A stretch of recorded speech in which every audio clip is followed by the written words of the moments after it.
right, we're back. We're back. We're Nice. back for another one of these. And Crypto Baby H, I think you can hear us now, so that's good. We were gonna say goodbye to Crypto Baby H because Her we were speakers work having actually. Her her speakers working. speakers working now, so that's great. So we can Yeah, unmute you. Can you sweet. hear us just fine? Hopefully. Um, what we'll do is we'll go ahead and get started here in a few. Pardon the technical difficulties. You swear I've never done this before, but I swear every time I do this, something happens, something's up. Welcome, welcome, welcome. We'll go ahead and do our spinning wheel here in a sec. But before that, let's just go ahead and before even introductions. Oh, we've got some echo, maybe Crypto Baby. I'm not sure. No, it's gone. Before introductions, what we'll do is we'll go ahead and just recap that 100 USDC challenge. Someone's echoing. I think it was you, Crypto Baby. I just muted you. We'll find out here in a sec. Recap that 100 USDC challenge. I was not able to be on that stream. When was it? I think Wednesday.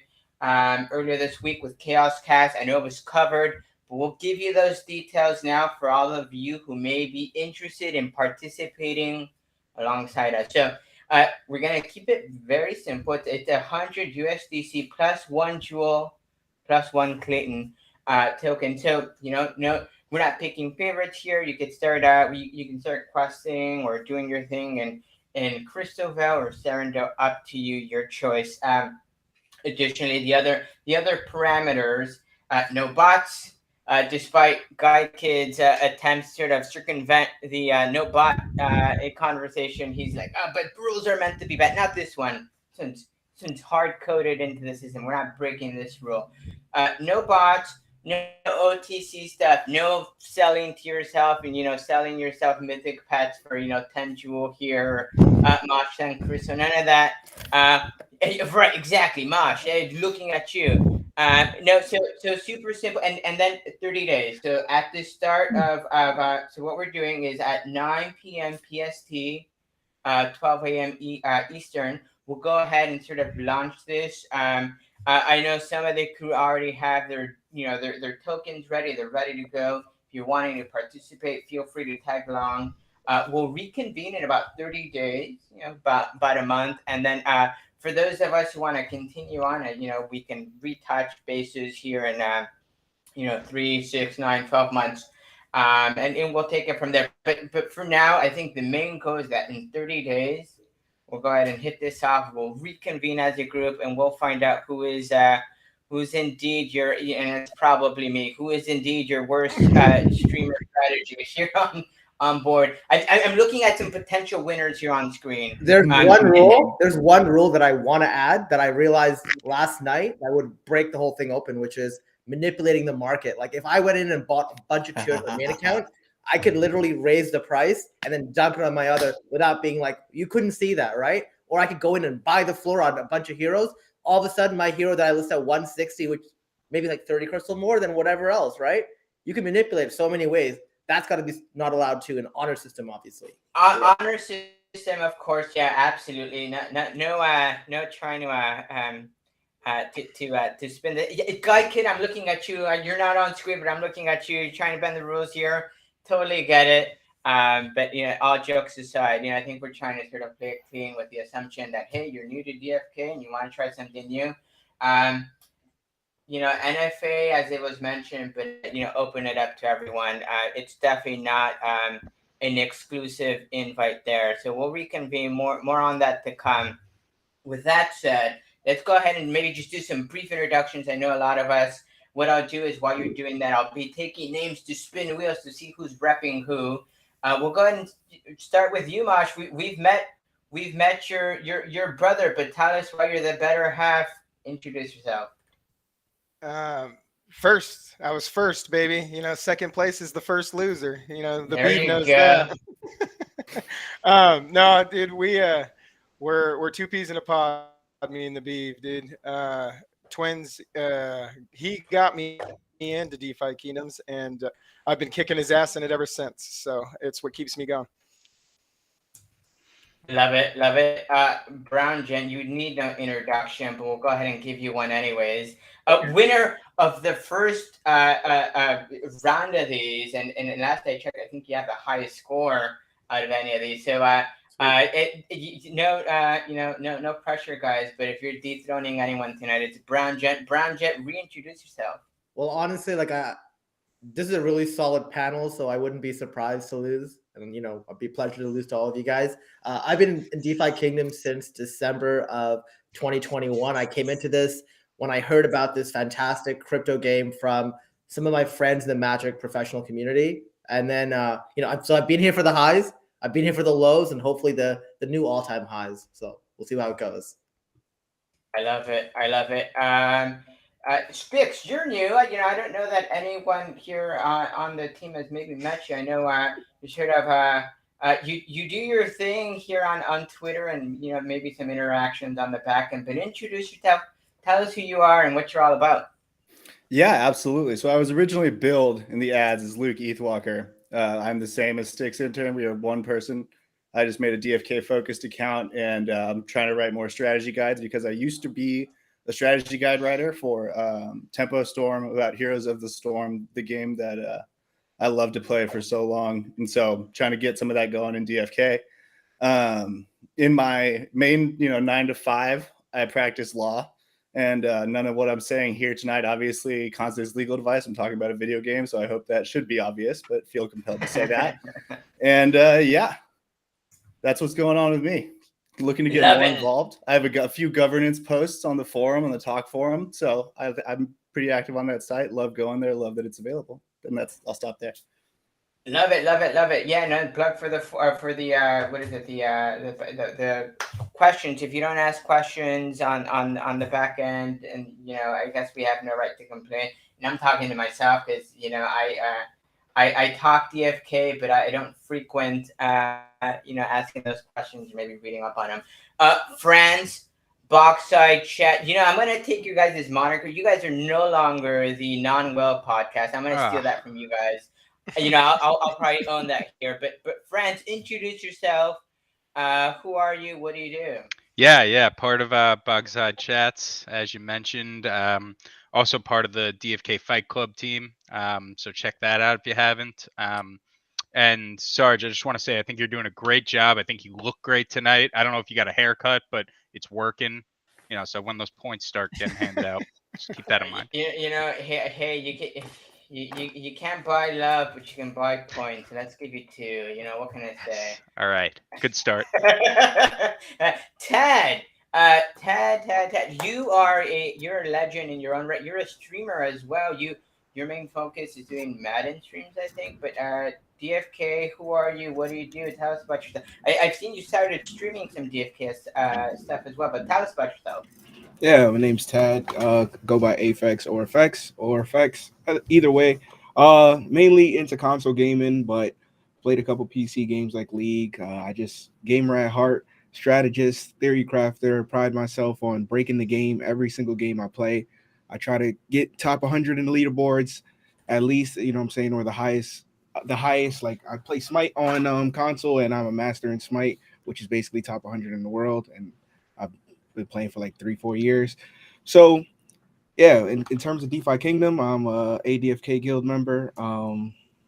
There's yeah, that's I love Master it. Mutator. Oh my god, no kidding, dude. We've got some legends here on the screen as far as what you're all doing behind the scenes. I love it. Last but not least, Crypto Baby H. Let's go ahead. I know you were having some tech difficulties. Hopefully, we've overcome those. Let's go ahead and unmute you, Crypto Baby H. Who are you? What do you do? Hi, I actually am leading the Unity Guild. We are basically an education guild for onboarding new players. And in real life, I'm a director of global payroll, have 14 direct reports globally. So I deal with training and onboarding and just the regular processes of HR in real life, which really kind of translates well into this community when you're working with communities and being a front-facing help to someone and getting them comfortable and engrossed in the game. So Yeah, I've been here since October 7th of 2021, and got my first hero from my son. Never looked back, and thoroughly digging Mosh's pet theories and his way he's running his pets. So I'm scamming those oddities just as fast as he can. So I love Let's it. you I learn go. love from it. the best, then you beat the best. Let's go. I I love love it. it. And last but not least, your host, paper pusher by day, and trash talker by night, I suppose. We'll go ahead and I'll go ahead and share the screen. I got most everyone I could here. I'll add one more because I just saw you come in here. Eric's here. We'll get you in here. Up for grabs today. Well, two green eggs. We'll see who's repping who. Mosh, no pressure. Let's go ahead and share that screen. Let's pull that up here in a sec, and then we will see who is repping who. There we go. All right, let's spin that wheel. All right, let's see. Mosh, you are repping. Let's go. Oh, Eric's here. Look at that. Oh, Yeah, my last guy. spin, first chosen. Yeah. I love it. All right. We've already made Brian magic Jen, happen. Yeah. you are repping. Vibes. All right. Look at that. I love it. I love it. I love it. All right. Next here on screen, if I recall the word Sticks intern, you are repping. Zabu, Oh, Mr. Zabu. Spud, Mr. Potato Head I hope to himself. do you honor, Zabu. There you go. I love it. Yes. Friends, you are repping.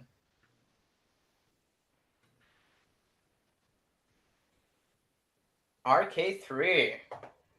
All right, let's do it. Welcome. I don't know that I've seen you on one of these streams. Welcome, RK3. I love it. Next here we've got I think we've got Tad Fax here. Let's see. You are repping. Guy Kid. Oh, there you go, Guy Kid. Hey. I would have loved to have seen friends rep Guy Kid. I would have asked for a respin. Conflict of interest. Crypto Baby H, you're repping.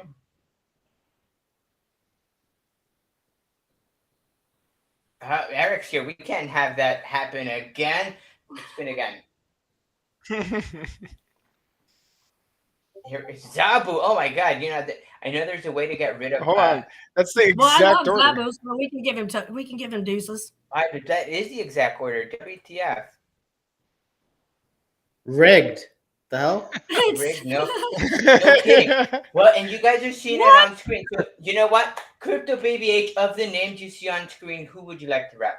You're not picking favorites. You're just picking a name. Let's rep Spiky. Spiky, I love it. Looks like Carter was picking favorites with the way this wheel is Yeah, working. I mean it's I total a parent-child rub. relationship love here.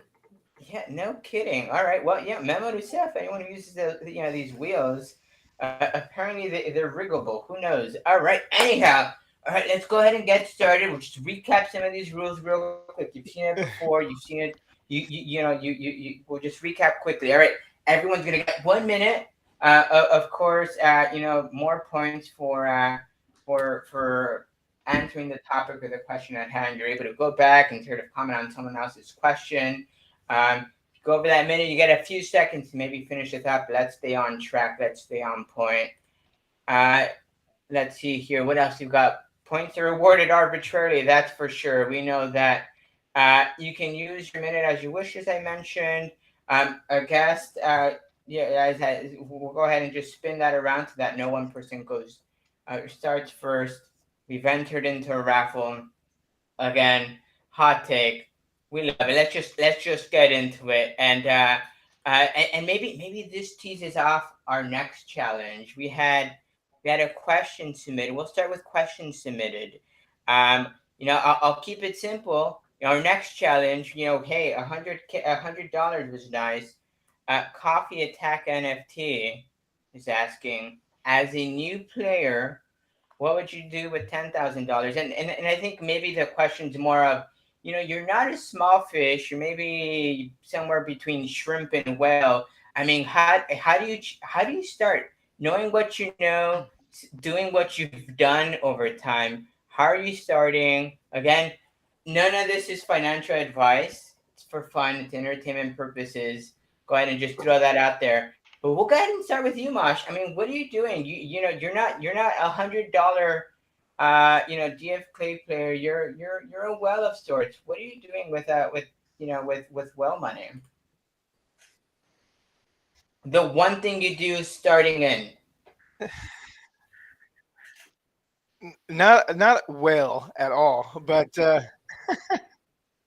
um, you get immersed in the community because this community is smart people. It's not like when the people that have been here since the beginning came in. It's much different. The community is active. I would get involved in the community and then to heroes, Unity Guild. pets with utility on the horizon.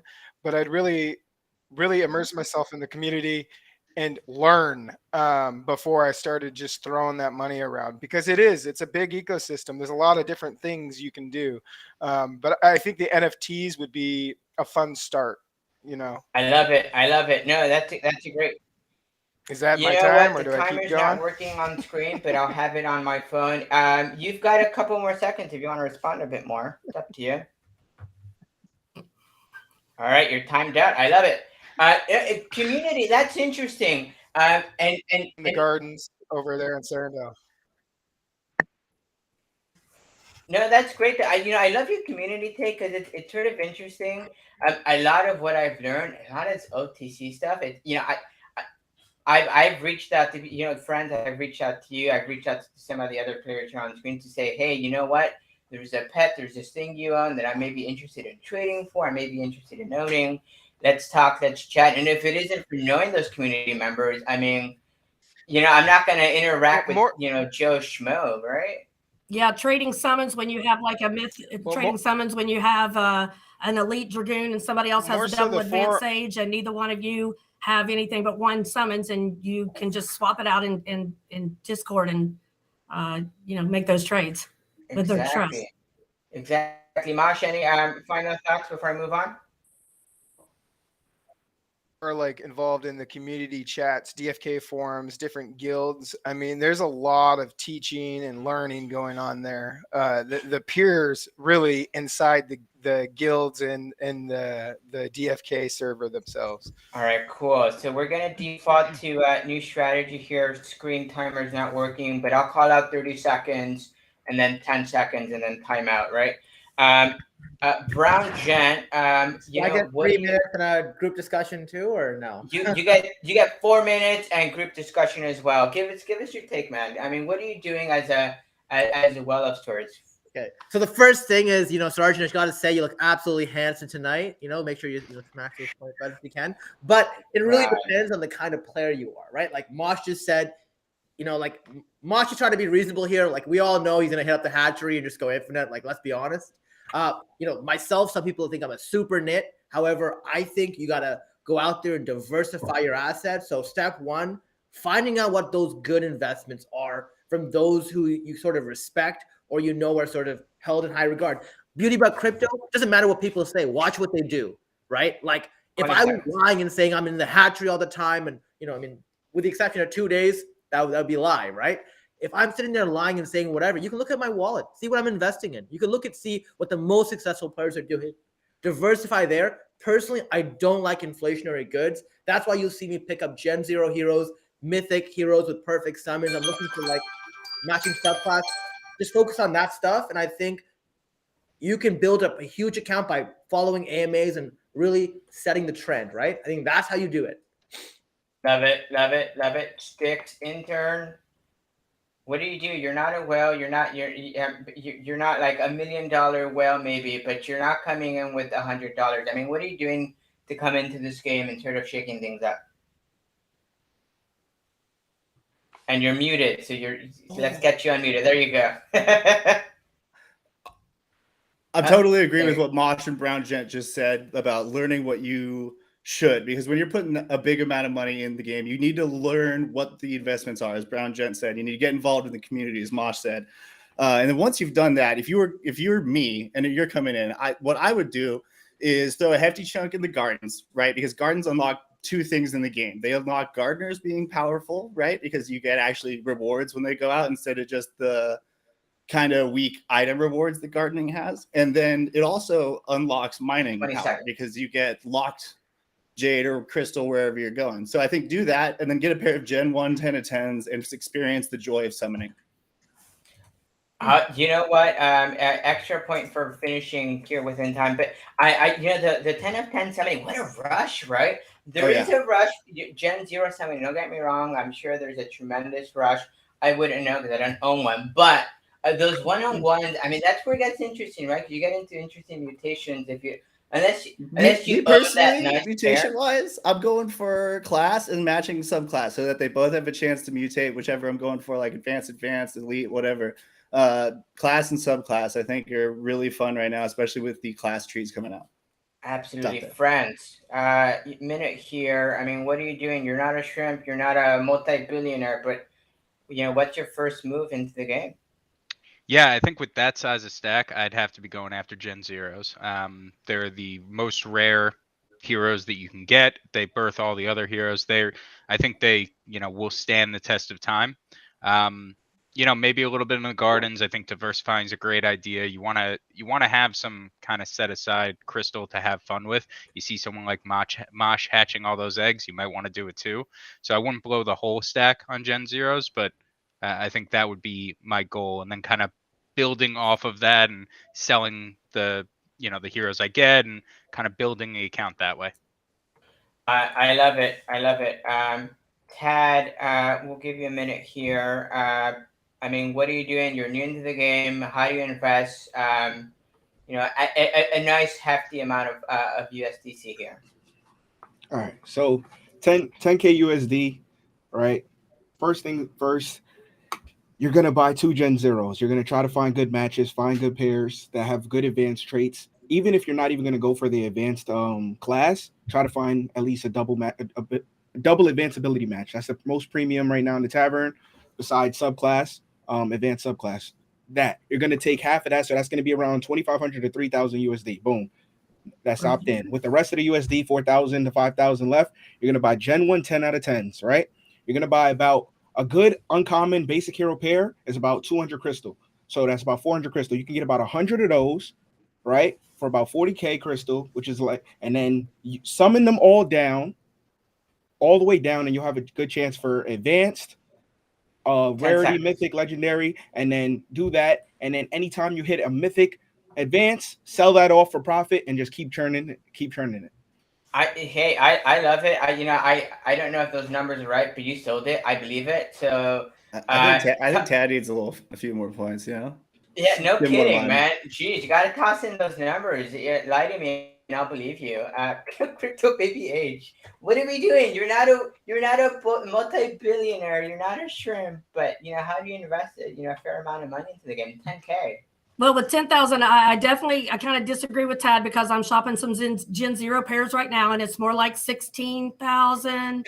You have really good ones. You're spending about 8 to 10,000 USD for really good wrap match right now on the floor. So with $10,000 for me, I'm putting it in the gardens. Just not knowing anything about gardens, I'm picking the highest APR. I'm putting 50 to 75% in that. I'm buying Gen 1 1010s with the help of someone else because I have no idea what Gen 1 1010s are, or how to match them, or what the tree is, or how the pairs work, or what advances are. I know nothing. So I'm getting help, getting a Gen 1 1010. I'm summoning that thing down, learning from my mistakes, going back and then buying all 4 Gen 1 1010s across the board and starting up the tree. Learn by mistakes. And then everything else they said, spot on. Hey, trial by fire. Am I right? I've got that $600 pirate gardener I bought when I first jumped in, and what a $1,658 pirate for me. Oh my God! Yeah, no kidding. Sergeant, can I repeat a few things that were said there, like over the whole thing? Is that time now, or you mentioned you mentioned we'll have some time for discussion, right? At the end of everything. Let's discuss real quick. Let's give it open forum. 2 minutes sort of talk through this question. I know this one's an interesting one that sort of it spans the a minute's not enough to answer the question. But yeah, open it up, open discussion. Let's hear it. Okay, so the first thing I would probably say here, I think everyone captured this, is if you want to truly do well in DeFi Kingdoms, that doesn't mean you just show up, open up DeFi Kingdoms, hit quest, hit farm, hit like collect your jewel or whatever. I find so many people quit because that's what they think the game's about, just doing the basic functions. You have to do way more than that if you want to succeed. Number one, I had like the most popular live stream I had so far was, comparing like Dwight to Jim and talking about somebody who just follows the rules per se, and somebody who's out there trying to get ahead, right? Somebody who's speculating, somebody who's sitting there like what Tad said, right? Trying to create those advanced pairs, matching subclasses, whatever. Anything that's beyond just a basic function, that's how you build your account. Otherwise, you're going to sit there and make very, very small gains and sit there hoping for like a blue egg every day, which is, at the end of the day, it's like $1, right? So here's something interesting. No points for this. I just want to hear your thoughts. No one mentioned bots. With 10K, are you not doing a bot? It almost sounds like with that kind of money, what Tad's doing, right? Because he's building like 600 heroes for that. Once you get to a certain number of heroes, you need a bot. Like I'm gonna release a video soon. I got 150 shit heroes, let's say, that came out of the summoning raffle. Like I'm not sitting there collecting them every day, and I'm actually going to show the profit. So one of the things, and I would refute the commentary on profitability of Gen 1 summoning. I have been summoning since June. I must either be the most unluckiest person in the world, or I literally hit one mythic. I have every single summon that's been tracked. Need a better tool. Yeah, I know, but in the absence of it, 6 to 7 months. And let me tell you something. I have whiffed. I've hit commons, uncommons for the last month and a half, with the exception like 3 rares. I am still up almost like 80% on Gen 0 summons because I'm sitting there and looking for the best hire. I'm looking for the best EV. I'm not looking for, sometimes that means not looking for a matching subclass. That means not looking for like a certain advanced trait. You get super, super high EV. Like I made 4,000 crystal in January off 3 Gen 0s. That's 0 rares. I've been in the game since January, and I've summoned a fair amount myself, and no mythics. I don't know. Mosh, I swear to God, if you've got a cheat code, a hack, just teach it to me. I swear I won't tell anyone. It's just me, you, and 30 other people listening. So let's keep it within. I've got 19 mythics that I've summoned since June with the perfect app that I found to do it with, the probability, and 21 legendaries, and I had nothing before June. And I also got $1,000 before it crashed. So I mean, there is profit in the 1010. Right? No, I get it. What's your population size, right? Like that's really dependent. You know what I mean? I have. What do you mean? As far as how many heroes I have? How many heroes? How many times do you summon? Like about 700 heroes right now. But I've sold I sold like 300 in the last month. So I'm around 1,000. So you summoned 1,000 times? Yeah, I've only bought Gen 1 1010s. The only thing that I've ever bought off of the tavern besides that were 2 other cards that matched a 9/9 that I had. That was a double advance. But other than that, it's Gen 1 1010s, and I've summoned all of my cards myself. And I've summoned 2 dreads, multiple goons, multiple sages, and tons of mythics and legendaries. So like my point here is, I'll share my OS. Let you glance. Right. So, and that's perfect, right? Like, let's be real, for sure, right? Brown, and like some people are lucky or whatever. What percentage? All right, last statement here, Mosh. I was gonna ask you, Brown, when you did that 150 summons or something like that, how many of your pairs were just common? I'd say like maybe 60% of it. I had like rares and uncommons as well, and like in some of them, I even like. Sorry. When you match them up, uncommon floors, right? So don't get me wrong. I know the differences, right? Like 0.2% for common. RNG.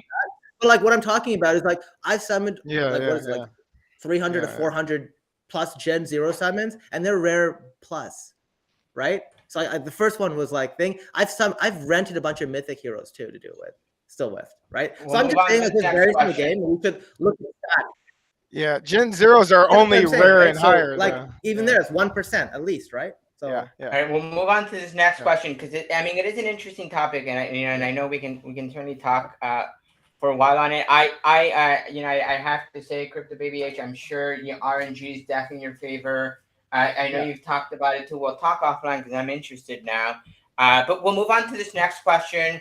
I think it's just as interesting, and I almost wanted to pair the two, but they're different enough that I think it's unique to sort of chat through. So I think we can all agree that DFK is very much in its infancy. Even though it feels like we've been around here for 10 years, after all, crypto years are like those dog years, unfortunately. There's been a lot of speculation and conversation on what things like land may do. For example, what can it do now versus how important it's going to be in the future. Kind of speculation, but we have some idea. We know this much. It will be important.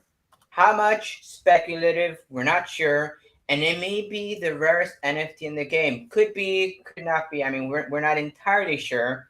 Very good chance it is. At Red Room Media submitted this question via Twitter. Land or Gen Zeros? So let me expand on that. As of January 28th, the most economical piece of land cost about 400,000 jade.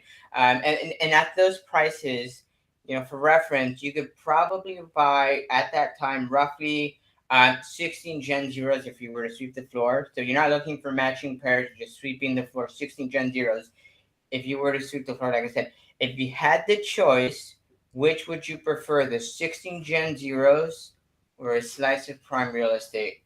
I will preface this response with NFA because another person was looking for maybe some financial advice, but it isn't. Uh, Brown Jet, I know you're high on Gen Zeros. You've talked about how they're undervalued now, and you've given some numbers where you think they're much more valuable than they currently are now. But do you prefer 16 Gen Zeros or a piece of land? Want me to start? Let's go ahead and get you started. I'll time you here on the side. Sure. So the first thing I would say is I think lands will play a significant function with the advent of guilds and everything else. In my opinion, lands right now is sort of like a status symbol. That's like you showing up with like a Gucci bag to some sort of like conference, right? Is it supposedly the most like efficient thing you can do? Probably not. In my opinion, I want Gen Zeros because understanding there's 4,000 Gen Zeros in the game, the value of land is strictly dependent on the amount of land available. The number of land is going to increase. I know it won't be as much as Gen Zeros, but guess what? In my opinion, buying land right now is like buying GameStop at like $400. I think it's super foolish. Could you have gotten super deal on land? Like I know certain people from the ADFK crew, like Grady was telling me, they got a super deal on it. They like 5x their value or 4x their value. If I was them, I would sell that, lock that money up, buy yourself some Gen Zeros. Because you know what? Going back to what we said before, I think summoning with Gen 1 10 out of 10 is a sucker's game. And you are literally giving value to those of us who own Gen Zeros. If you truly want to actually create value in the game, Gen Zero is like having a lottery But ticket. aren't we buying your Gen 1 1010s? Hey, Aren't we the ones buying your Gen I'll let you respond here, Crypto Baby H. I know you were on front. You can't interrupt my time, right? Like, yeah, but time is up, Brown Jen. I'll let you finish your thought though. No, it's fine. It's fine. It's fine. Don't worry about it. Okay. Sticks intern. We'll give you a minute here. 16 Gen Zeros or a plot of land. What are you doing? So I before I say this, I want to say I don't have a Gen Zero. Like if I could afford one, I would have one. So whoever wrote this question, take what I'm about to say with a grain of salt. That's a no-brainer. You get the 16 Gen Zeros for all the reasons Brown Jen said. They're a productive asset right now. You're selling them to people like me who can't afford Gen Zeros but want to play the summoning game and buy Gen 1 10 of 10s. And like I'm happy to be the other end of that market because I love doing it. But like I understand and I agree with Brown Jet that I am the person that is giving you guys the money. That's. And so I think go for that. 16 of them. That's unbelievable. I don't know how you would pass that up for something that's just like, oh yeah, it'll be useful one day when you could just start summoning now. I love the response. I'll give you a point for finishing within the time allotted. France, we'll give you a minute. Thoughts? 16 Gen Zeros or a piece of land? Yeah, I know the point of the show is we're supposed to fight with each other, so I wish I could take the land argument here, but I just can't. I think land's going to be a big part of the game. I think that they're going to build a lot of really cool features that bring guilds into it too. But we have land tournaments that are going to come at some point. And there are a lot more lands that are going to be released. I do want to pick one up at some point after they are released and the price comes down. But it's right now you could be summoning those Gen Zeros while you're sitting around with land that you can't do anything with. In the end, what'll be more important? I guess time will tell. But right now, it's got to be the Gen Zeros. I love it. I love it. I can't disagree with you there. I think you guys are all making valid points. Tad, 16 Gen Zeros or a piece of land. Okay, so Gen Zero is the obvious right answer because of where we are in today's game, but you have to think of the bull case for the game's adoption, right? Land in terms of everything is going to be the most valuable asset in the game. And you have to also think, what type of player are you going to be? Are you going to be a player that can sit there and siphon through all your Gen Zeros every single 3 days and have the time to summon it? Or are you going to be a player that can basically just have your land profit every single day? Hubert always talks about how the game is going to be going through different areas of the map that are going to be blocked off.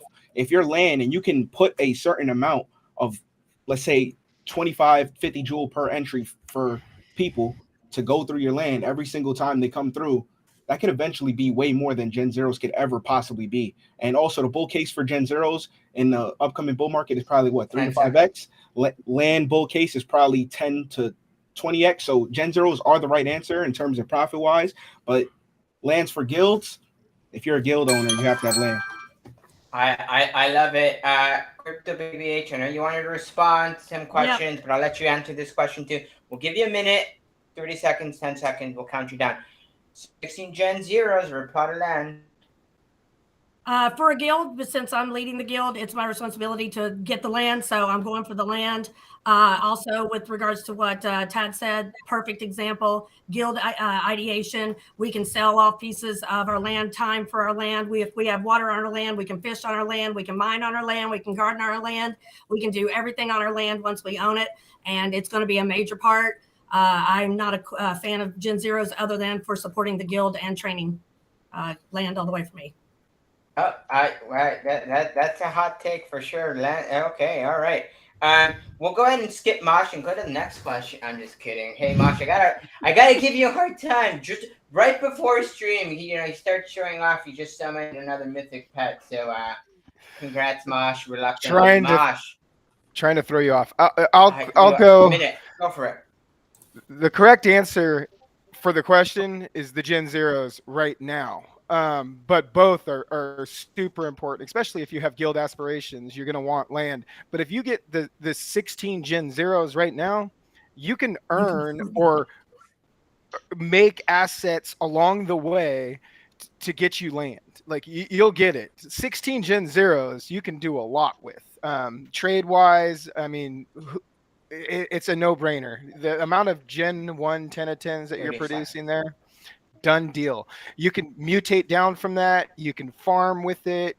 There's so many different ways that you can make money from that many Gen Zeros. You will get the land eventually, but they're both very important, and they're both top of list for Mythic Squad for sure.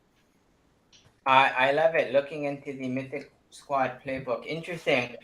Now, and this isn't a question, but maybe one for the future. We won't talk through it, but it brings up an interesting conversation.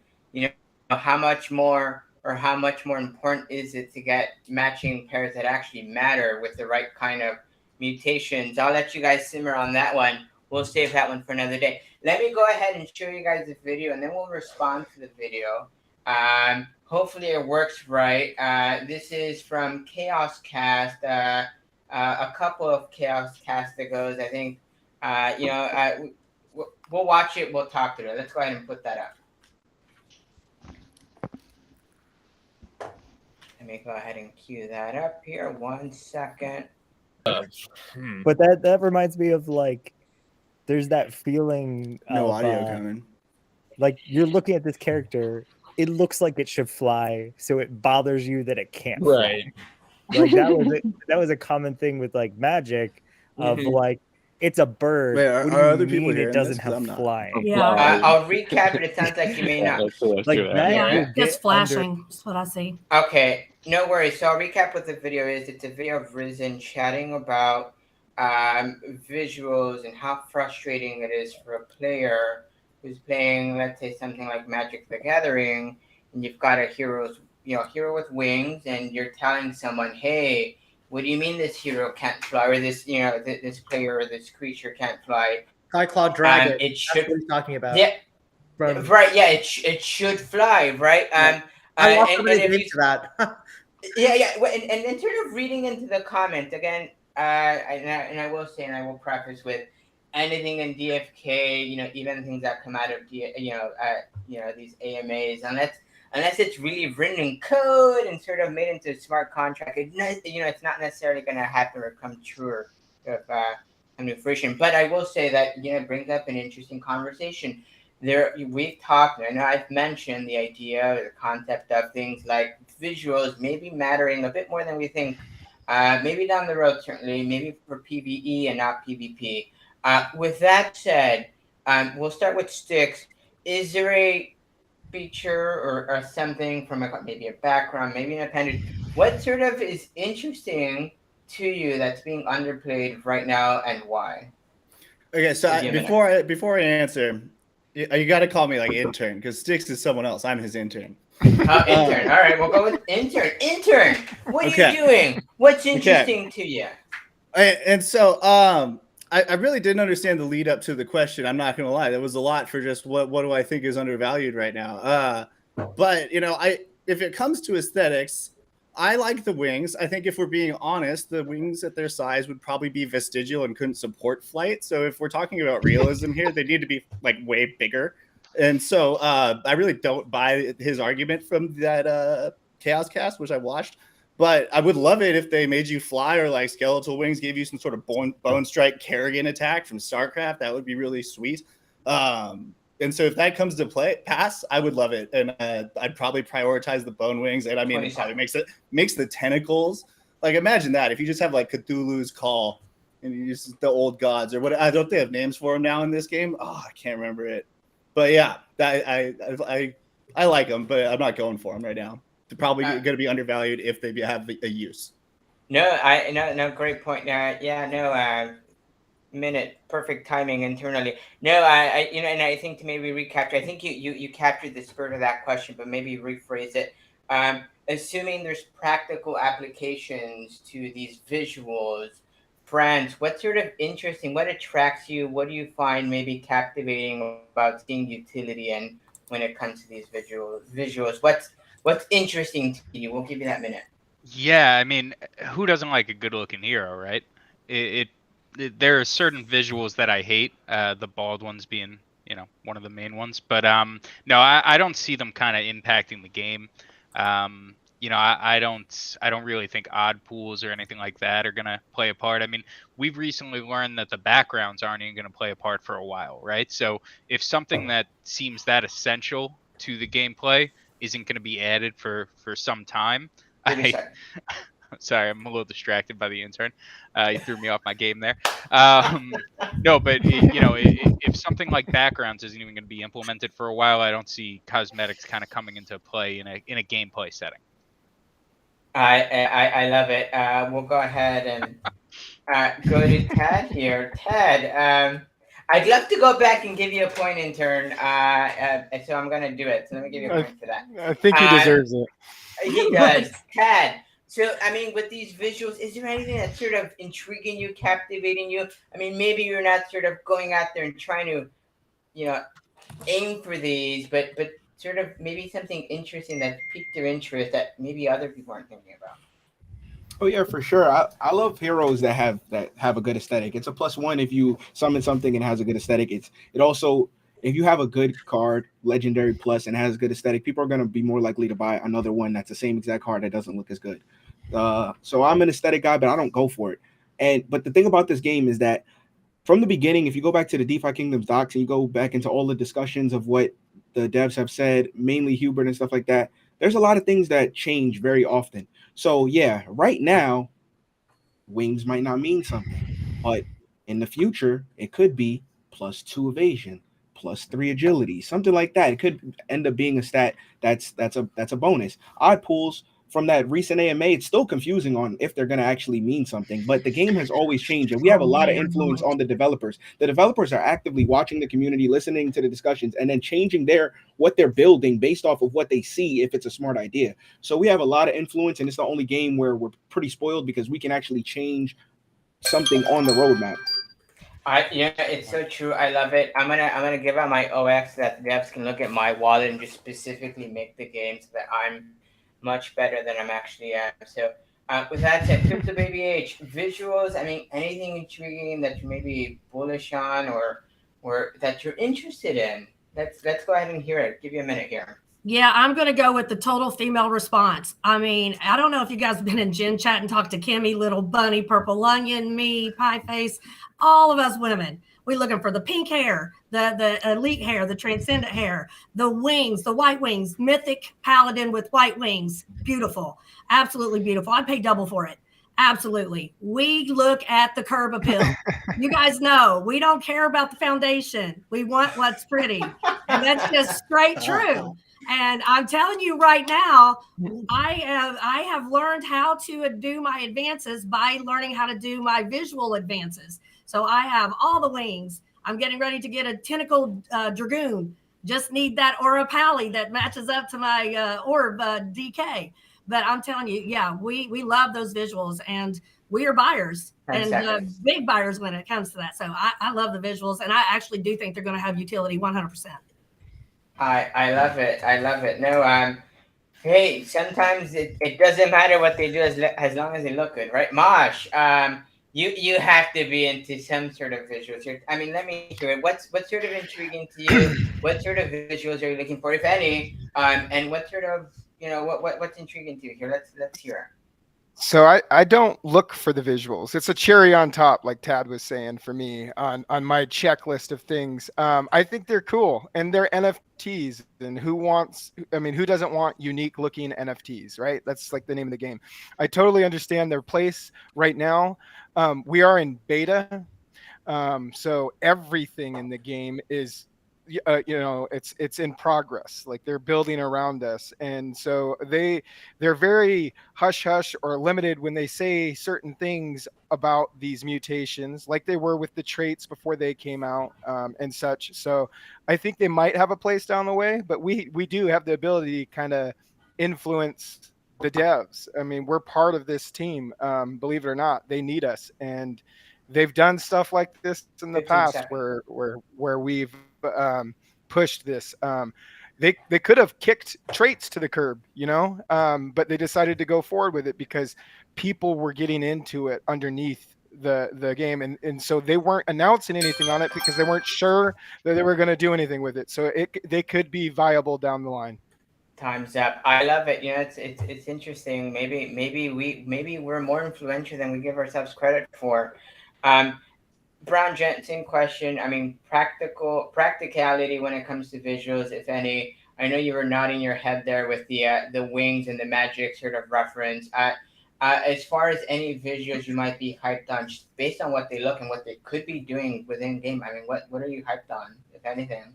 Yeah, so I say, like, first, the difference between DeFi Kingdoms and Magic is, like, there's so many cards coming out that you have to make assumptions because you just can't remember what every card does. I lost so many matches because of graphic assumptions. DeFi Kingdoms, on the other hand, has like 29 classes. The graphics don't change their abilities. Same with pets, except for like the colors of the cards because of the bonuses you get, right? Like mythics, etc.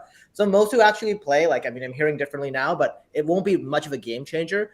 Remember when the game started, like, we had like super budget graphics, and the team continues to upgrade that. Can you imagine if we had like a VR environment like that eventually, like something where you can sort of be in some sort of extended reality? That would be frigging awesome, right? That being said, I think a lot of us want something that looks nice, not necessarily exalted or aesthetic ability. But I had so many heroes I've summoned, didn't think they were good, but I liked the way they looked, so I held on to them. So I love it. You also get a bonus for ending early with 20 seconds left here. We'll go ahead and go to this next question. I myself because I didn't know. There you go. Oh, see, it's brilliant. I love it. Yeah. No, see, I'll give you an extra point for doing the job for me. Hey, when technology is working for you, it's great. When it's not, you have to resort to plan C and D, right? To be fair here, you gave me 2. I don't want to screw Sticks in turnover. Oh, I'm not worried. I'm Dude, probably over every time, so I just assume. France got 2 points for saying I was looking good. I mean, it's all fair game. And you are. Boris. Yeah. Say it again. You know. You'll say it again. You get another point. I love Give it. him another Hey, point. I'm totally digging that crystal hat there you got. Oh my God! You know, I'm gonna. That's All right, gorgeous. all right, all right. Let's not milk it. Let's not turn it You need into. to wear it backwards. Sarge looks great. We'll turn the cap. No. So, you guys may have heard of this guy. His it was a question submitted here, in game. It's on Twitter. By a guy who goes by Luke Eathwalker. You guys may have heard of him. Simple question.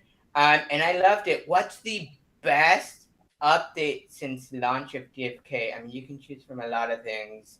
Brands, what is the best update since the launch of DFK chain? Go ahead and give you that minute. Go. First on the one that we have to think about. All right, best update. I would say the most fun update that I had was the release of Crystalville. The euphoria that was around the project at that time was just amazing. That was, I mean, it was at the peak. I don't really want to talk about what happened following that, but that day was probably my most fun day in DFK.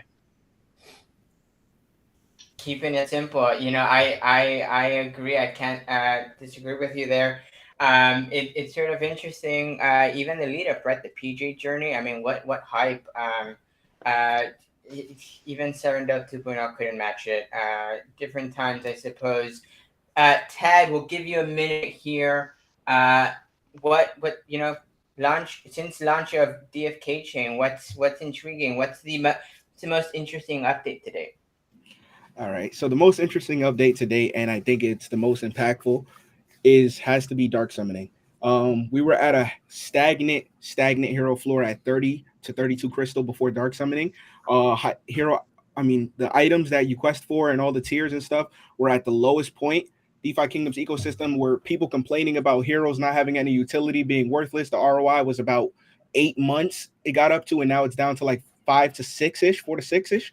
So that was the best update. It is also brought in the monsters that you see on Twitter. And if you understand positive variance and negative variance, it just gives you that extra chance to make something.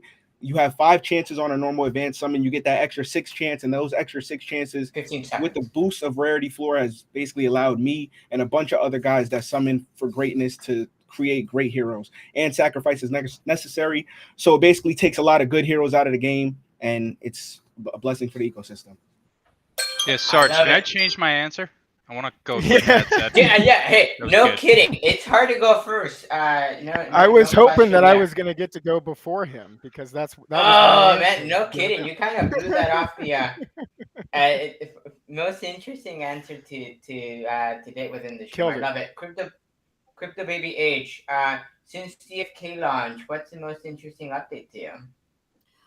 I would have to agree with both of the guys before. CV launch was probably my most favorite exciting game because 7.5 hours straight watching Bolin say he wasn't smoking something, but that was awesome, doing the Mountain Dew shots at the end of the night. But no, I also would really appreciate the updates they've been doing really well with the tavern and search and the account to be able to sort your heroes and really kind of filter down to some of the internal stats, and hoping they're going to bring the visuals for us soon. I love it. Great answer there. And yeah, I mean, that stream was pretty epic. I don't know that I could. I guess Crypto Great is in a 7.5 hour stream, but I don't know how these people do it. You know, after an hour and a half, I have to run to the restroom. It makes me wonder. I mean, they were in and out. Talking about his strategy, right, for the 100 USDT challenge. Legend say he hasn't stopped yet. You know, he's still waiting. Oh my God, no kidding. Yeah, all right. So you guys don't know this because I think it was just internal chatting. He was chatting with Bolon for 6 hours straight right after that stream. So what was it, like a 7 hour sort of combo? Finished at 3 a.m. Yeah. He was high on Mountain Dew. My God. Wait, last night you mean? No, Wednesday. chaos. Yes. Thursday 3 a.m. they wrapped up Eastern. It's awesome. Yeah, I don't know where they got the energy. All right, Mosh, we'll give you a minute here. Most interesting update since DFK chain. So since Tad took my 1A, I'll go 1B. Hatchery, parody, just being able to do something with those eggs and the excitement that the pets caused with just a new NFT series being launched in DeFi Kingdoms. It kind of shows you the direction that they want to go and how important these NFTs are going to be to the game. I thought that was really cool, obviously. But yeah, the dark summoning pit I really think is the most important feature that they came out for sure. There you go. I'm done. At that. No, hey, I love it. Brown Gent, same question. I mean, DFK chain launch. What's the most interesting update that you've seen today? Sure. So there's a lot. So it's hard to choose. Like as people mentioned, dark summoning, new realms, even the Gen Zero reroll. But my answer, I think, is not even close as to what the right answer is, because I'm looking at the average player, not those who have the capital to do some of these activities. So I think the most impactful is actually being the constant UI updates, especially like multi-questing. I work a corporate job, so I lead a marketing team. I got to get out of bed, get to downtown before 7 a.m., trying to wake up early morning and manually cast every hero. Sitting there and doing all those clicking was absolutely brutal. And honestly, if I was doing that for a year, I probably would have stopped. I think if we want people to stay and play this game and stay in the ecosystem, we got to keep improving the ways that it helps them play. So every single time we do UI updates, I think that's a super huge bonus. Of course, everything else here, which is actually part of the game, is something you want to add. But at the minimum, you got to make it easy for people. So I had not thought about that, but you're so right. The atmosphere change within sort of your average hero. I mean, your average player, where the tune went from, oh my god, those botters, screw them, and the and the rides that came in, but to, hey, you know what, we can actually compete now. Great take. I love it. Sticks intern. Last but not least, is this your question? You've maybe thought about this a bit, but. DFK chain launched. What's the most interesting update you've seen? Minute. So the most interesting update, I have to agree with Tad that the best economic fix was dark summoning. So I'm not going to discuss that. My favorite update that saved the game was when they put it to a vote to leave Harmony chain and rebuild on a different chain. And you know what? I said to my friends as the bull market felt like it was maybe dying at the end of 2021, beginning of 2000, or after we lost $20, whenever that was. And just man, as long as we don't lose the blockchain we're on, I have full faith that this game is going to come through the other side and be way better, way stronger, and that these people are going to keep building it. And I was horrified when the bridge hack happened, because I was like, oh my God, I jinxed it. The worst has happened. But they pivoted, and it's a better game because of it. And everything else, that all the other updates that are built on top, are only possible because of that pivot. I thought Brown Jen's answer was great, because it was, but you're so right. I mean, if not for that pivot, I mean, where would we be? None of these other great updates would have sort of come to fruition. I want to call attention to the tokenomics one too. In the chat, iOS Code and Worm brought up something that we sort of kind of take for granted, right? Jewel deflationary, right? Of course, yeah, absolutely. Just another you guys are so right. No, I love it. I hadn't thought about the tokenomics. I mean, that's probably one of the pieces that's got me hyped recently, right? Jewel's deflationary. And I know there's different strategies for different people, but I think your average player can definitely benefit from just investing in Jewel, and that's probably one of those attainable goals, right? I mean, you can certainly do that, and it may be a very interesting play with things like launching on centralized exchanges. So time will tell. We shall see. Jump in here, McNasty. Let me jump in. You now have a clip of people talking about the best updates to the game. Use it wisely. Hey, no kidding. Oh my God. Bolon, if you're watching, Dreamer, Frisky Fox, there's a cut coming your way. Christian Peter made our last cut of Raph rocking that.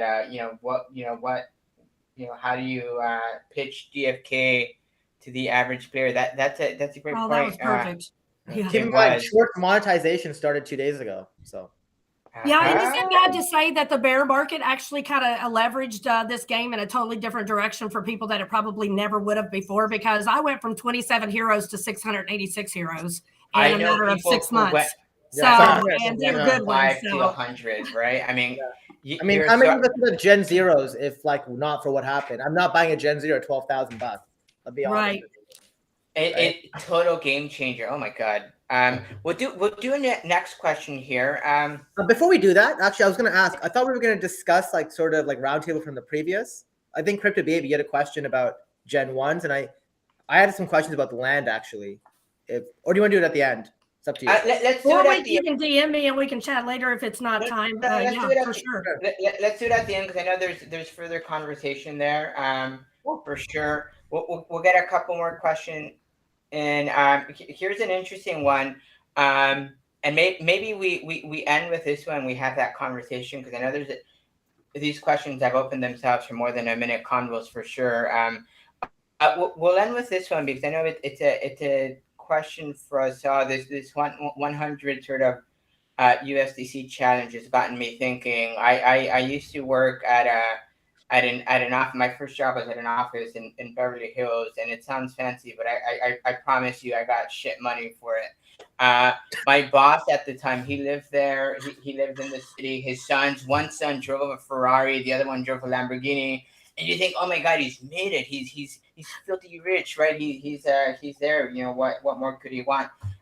What was really interesting to me, he was very much religiously playing the lotto. It wasn't enough for him. He would fly out to Vegas all the time. He wanted to be like he wanted real like I'm gonna retire money, which is sort of interesting to think. I know Brown Jet. I know you had a conversation. I forgot with who you were having this conversation with it, but the idea of like we're all looking to that next person, right? We all want to be a bit better than ourselves. We all have that next person. And unless you're Harambe or maybe King Baka, you've got someone above you want to sort of reach and sort of, be that next person, right? So with that said, I know it's February 3rd and, but it's never too late. What's your DFK New Year's resolution? What do you want to have accomplished by the end of the year? Because there's a lot you could do. You've got a year. The market's interesting. We'll go ahead and start with you, Tad. I mean, what do you do in a year within DFK? What's your end of year goal that you've maybe already publicly set for yourself? Or you've thought through. What are you doing? Give you a minute here. All right. First thing first, I'll say basically you can't win and generate money in this game if you're not trying to win and generate money in this game. It kind of goes back to what Brown Gent had said earlier about the average guy doing the average thing. You need to have notepad spreadsheets and you need to be looking at the market, analyzing the market, seeing where there's inefficiencies, where you can make profit on. Like I'm a Gen 1 10 out of 10 guy. That's how I make my profit. Some people don't like that. Some people believe that's a whales game. Some people believe it's a suckers game, but that's where I have made my advanced mythics. I've churned money. I've made profit. I've been doing that since I started in November 2021.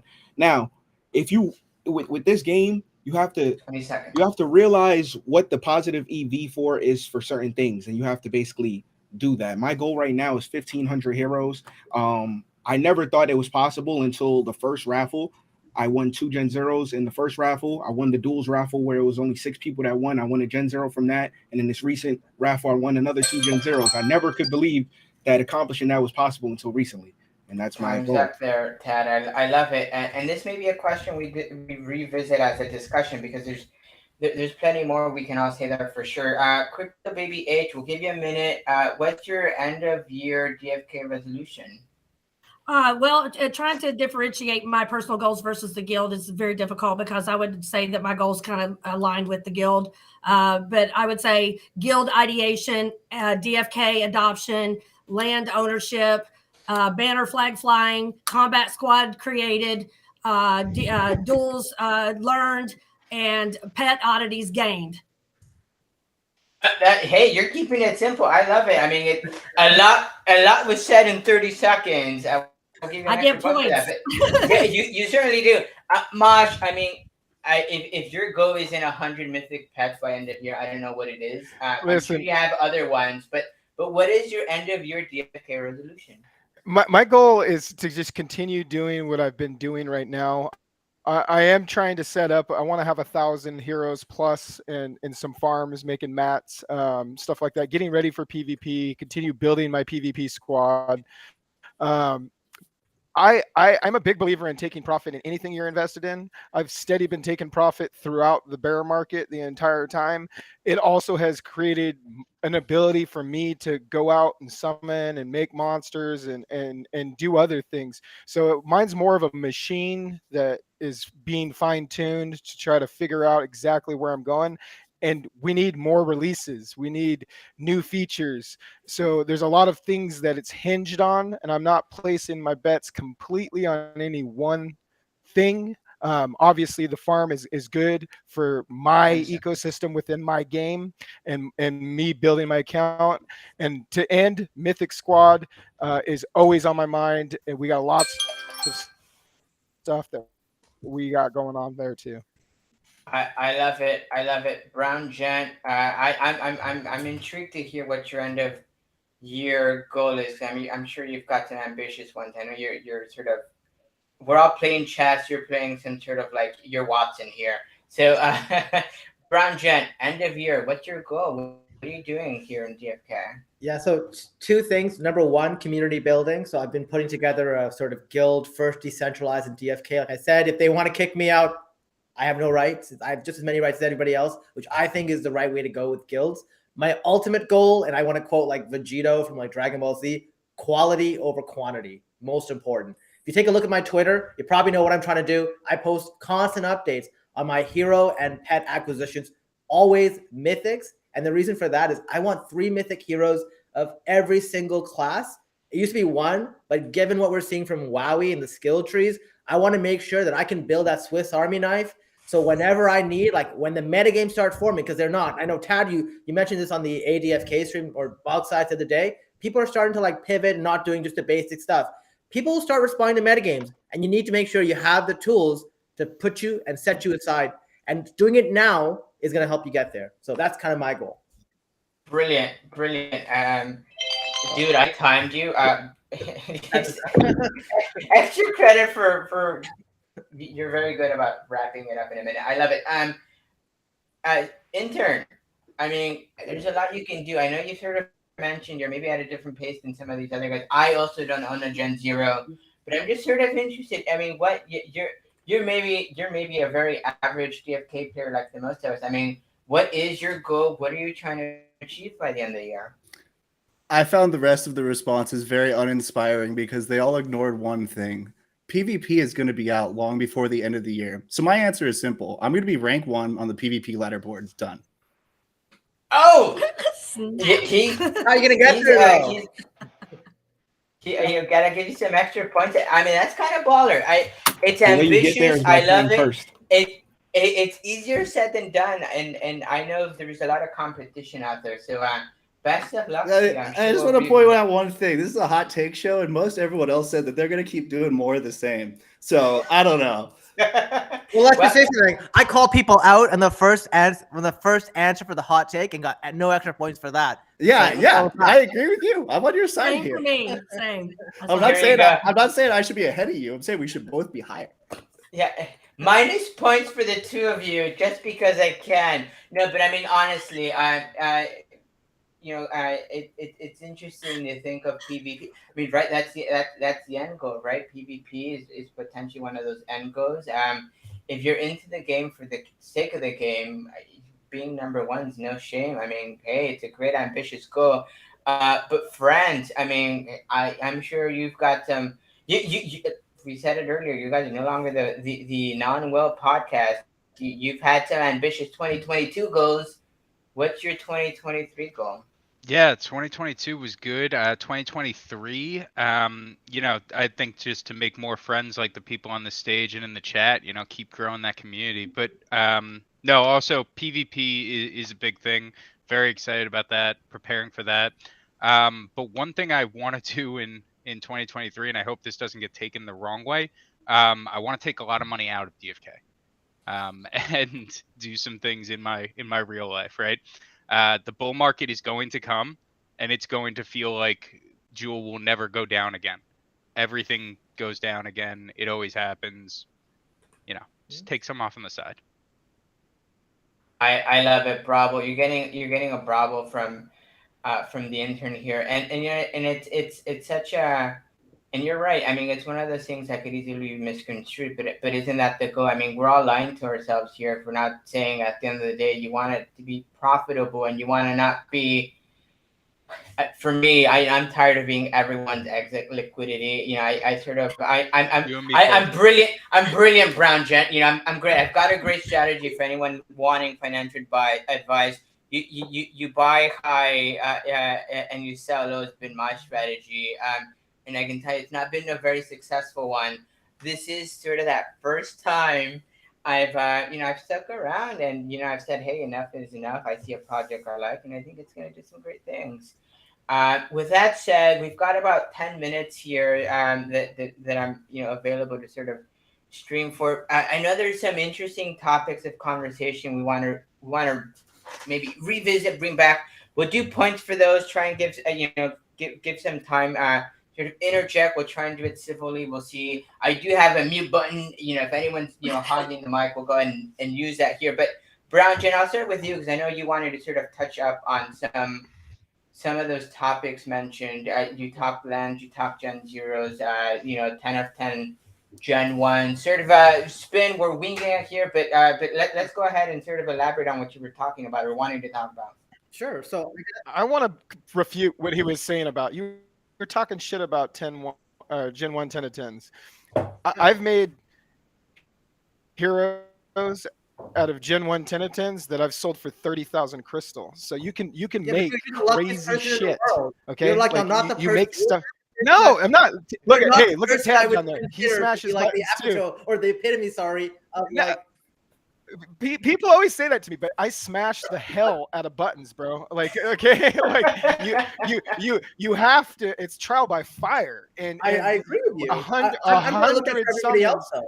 Yeah. I'm just saying those Gen 1 10 of 10s, yeah, that's shit all over them. So I can go buy them all up. That's fine. Let's bring the value down. And dude, you know what? I will do that for you because guess what? People, and I'm not saying, look, there is a time and place, and there is sort of like I think Crypto Baby H started asking the question too. Because if I'm saying that, why would people buy it, right? There are some people who just can't.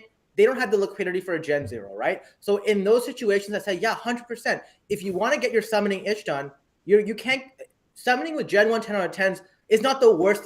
It's a decent thing to do, right? I've actually found I've tracked maybe 300 plus advanced summons. I wouldn't call it an itch.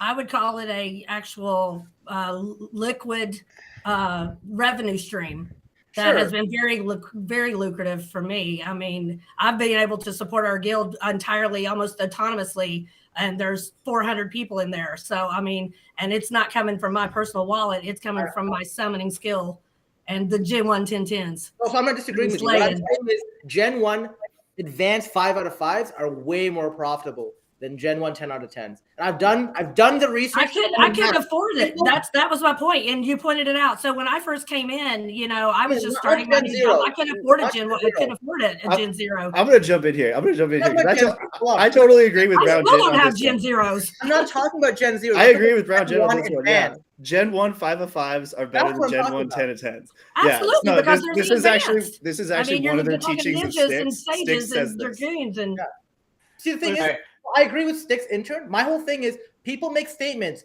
Give me data. I give data to everyone. Everybody else wants to talk about feelings and this is great. Show me the damn data.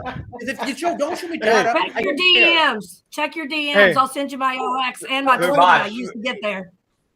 Mosh, you want to jump in? Go for it. I would like to jump in after. It's not for everybody. Actually, you know what? I'm going to give the floor to Tad because he's going to spit some hot fire right here. Do it. Let's hear it, Tad. But the thing about this, all right, so I get it, right? And that's the beauty of this game. The beauty of this game is that there's a lot of people that have been profitable in this little bear market, this last little 3-4 months, because there's people that don't do certain things. When I went on Grady's stream recently and I talked about the inefficiencies of the 10 to 10 market and how you could basically summon them, if you stacked up on 10 to 10s before the last little 2 raffle events, 2 in a row, then if you were summoning on Crystal Veil, right? It was 32 C a summon, 5 summons, average summon of 40 C when you do your 5. It was about 60 to 64 crystal per per hero for regular floor hero, and then the advance were even more expensive because people were trying to get their summons in for the advance. And then not to mention if you hitting mythics and stuff like that, because there's people like Brown Jet have a lot of influence in the community, right? So they buy these mythic 5 out of 5s for like 2 times the amount of a mythic that's 0 out of 0 or 2 out of 2 or 1 out of 1, and they're going to do the same exact thing for PvP. So yeah, in the long, so it's like, because there's certain things that Gen 1 10 out of 10s might be a sucker's game to you, but to me, I feel like buying 10 out of 10 mythics is a sucker's game because I could pay half of that for a 0 out of 0. Yeah, but so I can refute that. mythic. Give you the. So give me 1 second. I can give you sort of like the counterpoint to that. I'm sure like a lot of us kind of draw parallels between like, I don't know if you ever played Pokemon or seen like first edition Charizards. What the hell was a first edition Charizard's value compared to regular, right? Especially look at it now. I'm looking for long-term collectability in the game and looking for sort of like non-inflationary assets. That's why Gen 0 is such a great pull, right? This is why like those mythic 10 out of 10s, look for a mythic 10 out of 10 that has a matching subclass that has like also matching profession. You know how expensive that's going to be in the future when people join the game? That's what they're going to look to buy. Gen 0, like Gen 1s or whatever, they have their place in PvP. But that's what we're making. Have those too. Okay, hold on. Let me just finish my point then. All right, because like, so my whole thing here is it's all about collectability. If not, so what you're buying is not wrong. What I'm saying is, there are times and places to buy Gen 1 10 out of 10s. You're right. If you buy it before the raffle event, fantastic. One of the things people don't think about also is there's a premium on the cooldown on Gen 1 10 out of 10s. I have been talking about this for the last 2 months. There was actually 20% premium during the raffle event if you had one that you could summon with right away versus waiting 20 hours because you got an extra 1 or 2 summons out of that. You know what I mean? Anyways, sorry. I bought mine a week. I bought mine a week earlier. I bought exactly, and that's great. A week earlier and summoned 216 times during the raffle, and I still didn't win shit. But in the consolation, I got neither did I. I got a Whitstone. So I mean, winning. Well, yeah. Can I ask you a question though before you go there? Just on that.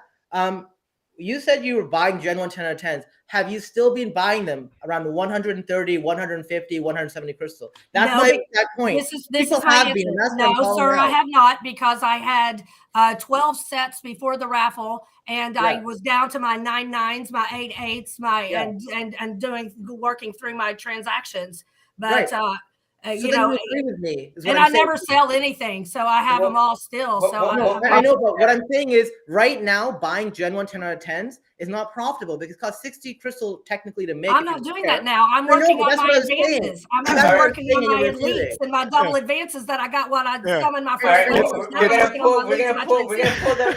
We'll do the mic here. We'll mute people because I do want to hear from friends because part of is like scared over here in the corner. I got nothing. Don't involve me in this. No. This is a bad house. Perspective that I think you and the Boxside crew can offer, because in many respects I identify with who you guys have all been from the get-go.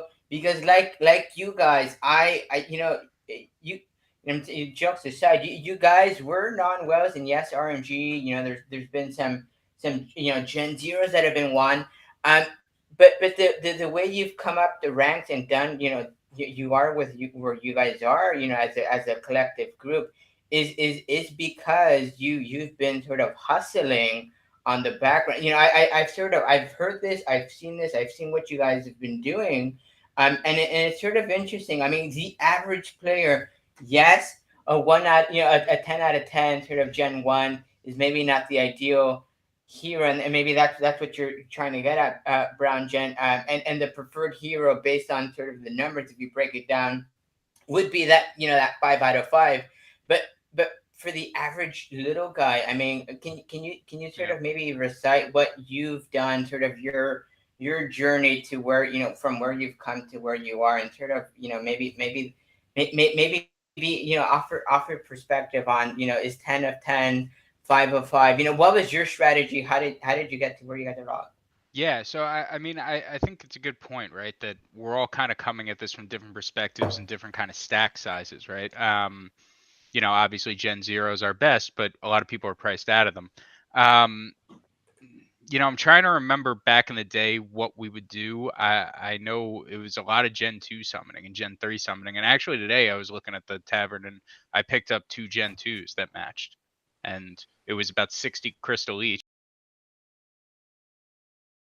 for them. So I'll take that added summoning cost to get a pair that has a few advanced advanced traits on it.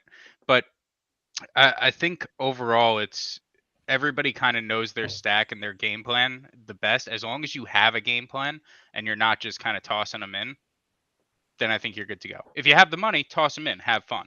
That's something that I do too now. But for a lot of players out there, I think it's just having a game plan, executing it.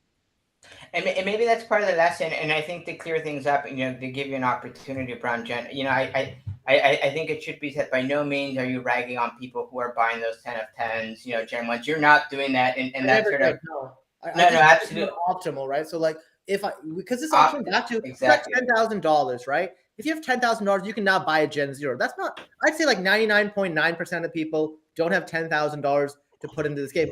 Even myself, I didn't put $10,000 into this game, right? So my whole thing here is there's a time and place to buy certain assets. As stated, Gen 1 10 out of 10s at a certain point, 70 to 90, maybe even 100 crystal was worth it. Where's the 150 crystal? There's a super high premium on it for no reason. The floor hasn't come down.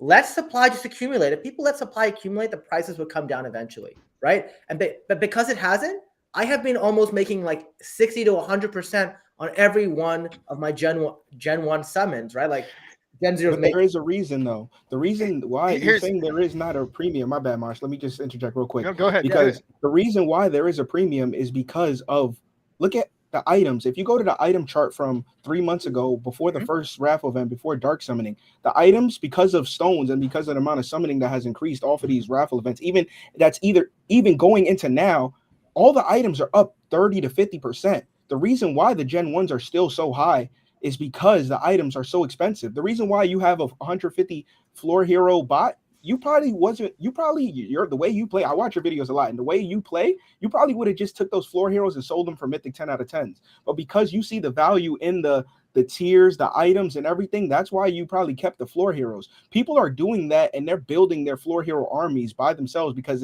it's more fun to summon, right? Even if let's say you lose 150 crystal to 200 crystal and you summon a 10 out of 10s all the way down.